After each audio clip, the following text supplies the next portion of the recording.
Halo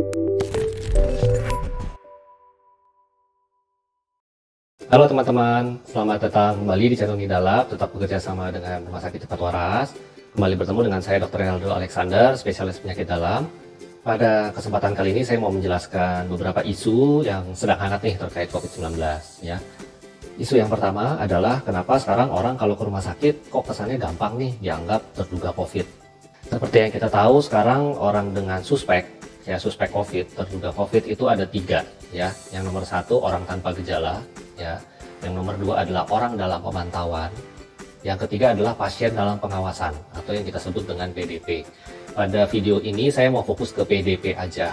Kenapa? Karena hanya PDP yang gejalanya juga sedang sampai kritis yang memerlukan perawatan di rumah sakit. Nah, PDP itu kriterianya apa? Ya teman-teman bisa langsung baca di sini. Ini kriteria dari Kementerian Kesehatan, revisi yang terakhir ya. Jadi sampai sekarang masih ini yang dipakai. Nah, yang perlu teman-teman lihat di kriteria ini adalah ada sebuah kalimat nih ya. Tidak ada diagnosis lain ya yang meyakinkan dari gambaran klinis. Nah, justru dengan adanya kalimat ini nih, kita tenaga medis ya, yang ketemu pasien di lapangan itu malah jadi susah ya. Bukan gampang membuat orang suspek COVID, malah jadi susah karena ada kalimat ini nih. Kenapa susah? Saya kasih contoh. Misalnya ada seorang pasien datang dengan gejala demam sudah 3 hari, demamnya tinggi, sakit kepala, mual, badan pegelimu. Terus ketika ditanya juga dia ada batuk atau pilek atau sesek atau sakit tenggorokan gitu kan. Nah kan tentu pasti akan dilakukan pemeriksaan lab dong di unit gawat darurat. Hasil pemeriksaan labnya keluar nih, waduh kayaknya merupakan sebuah infeksi nih penyebabnya nih. Nah kan jadinya karena ada kalimat yang tadi tuh kita harus cari tahu nih ini ada diagnosa lain gak sih yang bisa bikin orang ini punya gejala seperti itu. Kita cari deh, sekarang lagi wabah demam berdarah, kita periksa demam berdarahnya. Oh ternyata hasilnya negatif, demam berdarahnya negatif. Kita periksa apa lagi? Oh ada muntah, ada mual, sakit perut. Kita periksa tipes, tipesnya negatif juga ya kan. Terus kita cari lagi, oh dia sakit tenggorokan, jangan-jangan amandelnya radang. Kita periksa tenggorokannya, enggak tuh amandelnya nggak merah, nggak bengkak ya kan. Pasiennya punya asma nggak nih, sesak nih, oh ternyata nggak punya riwayat asma ya kan. Paru-parunya juga didengar bunyinya juga biasa-biasa aja meskipun sesak gitu kan.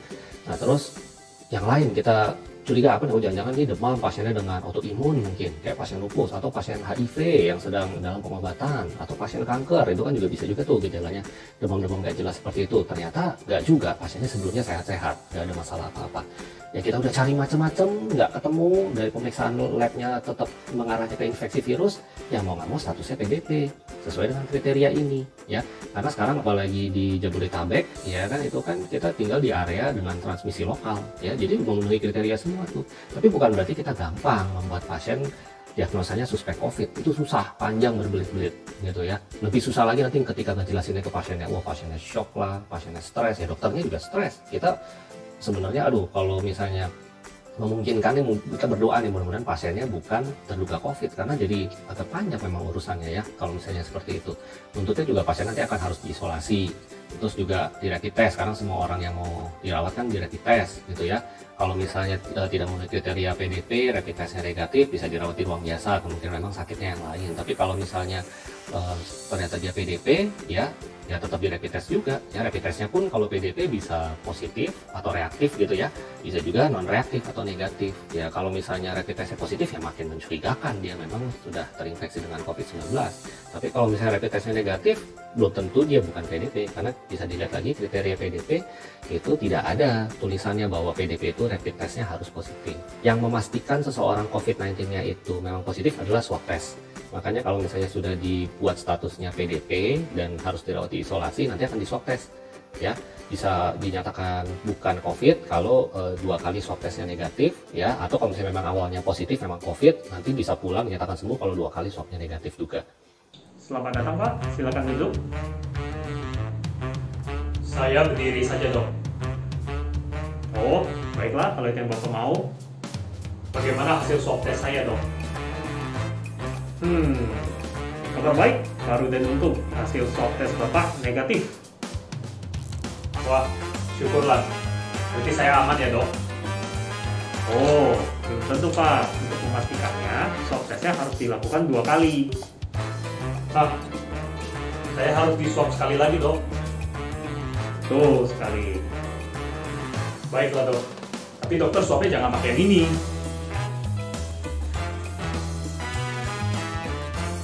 Oh, Apakah Bapak mempersiapkan diri? Siap, Dok.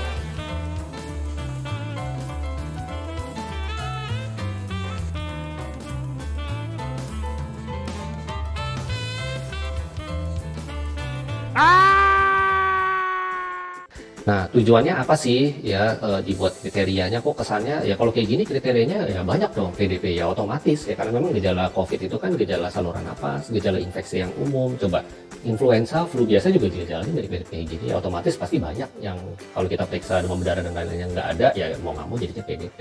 Ya, cuman ya terpaksa dibikin seperti ini karena virus-virus yang selain COVID itu tidak mungkin kita periksa. Ya kan, sangat banyak sekali ya, karena kita sekarang pandeminya COVID, jadi yang diutamakan ya COVID-nya memang. Tujuannya kenapa sih harus ribet kayak begini? Tujuannya memang tetap untuk melindungi pasien juga. Bayangin kalau misalnya Anda harus dirawat karena sakit yang lain nih, atau keluarga Anda deh misalnya ya. Misalnya pasien dengan diabetes, ya keluarga Anda ada yang diabetes, gulanya tinggi sekali ya, tidak bisa makan karena mual muntah, lambungnya juga sakit, nggak ada demam, nggak ada batuk pilek ya kan, tapi kan nggak bisa makan, dehidrasi, dirawat tuh.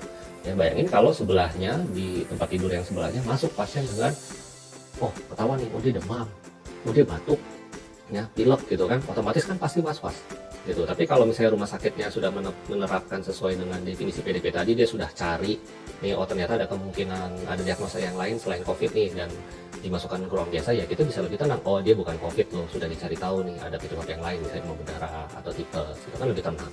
Tapi kalau misalnya tidak dikerjakan seperti itu ya, main cemplungin aja ya, saking tidak mau ribet gitu, udahlah daripada nanti dikomplain sama pasien atau dikomplain sama keluarga pasien karena disangka kok dikit-dikit COVID, ya udah main taruh aja lah di ruang biasa, gabungin sama pasien yang lain, padahal ternyata beneran COVID. Wah, bisa bahaya tuh, langsung nularin ke satu kamar tersebut, tenaga kesehatannya pun yang bertugas ke kamar tersebut juga terkena ya kan, karena alat pelindung diri ya di ruang rawat yang biasa sama ruang rawat isolasi COVID itu berbeda, tentu akan jauh lebih lengkap ya kalau petugas kesehatan yang ke ruang isolasi COVID. Nah itu kan jadi panjang tuh, malah jadi repot ya, bisa semuanya ketularan ya. Ya tentunya kita tidak mau hal itu terjadi, tentunya kita semua harus berdoa dan berusaha bersama-sama supaya wabah ini cepat berlalu ya. Oke, semoga bisa dimengerti. Jadi mudah-mudahan tidak ada salah kaprah lagi, justru kita harus bahu-membahu ya supaya wabah ini cepat selesai.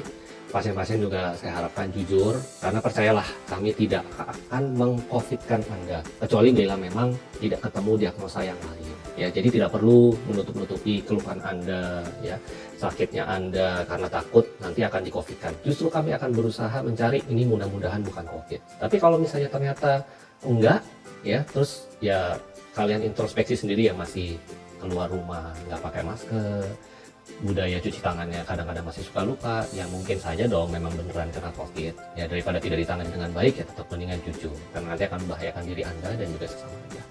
Oke, sekian dari saya untuk isu yang pertama ini. Nanti untuk isu yang berikutnya mungkin akan di video berikutnya supaya nggak kepanjangan ya, mudah-mudahan bisa meluruskan kesalahpahaman yang saat ini sedang terjadi di masyarakat. Sehat selalu, salam dari Rumah Sakit Cepat Waras. Bye-bye.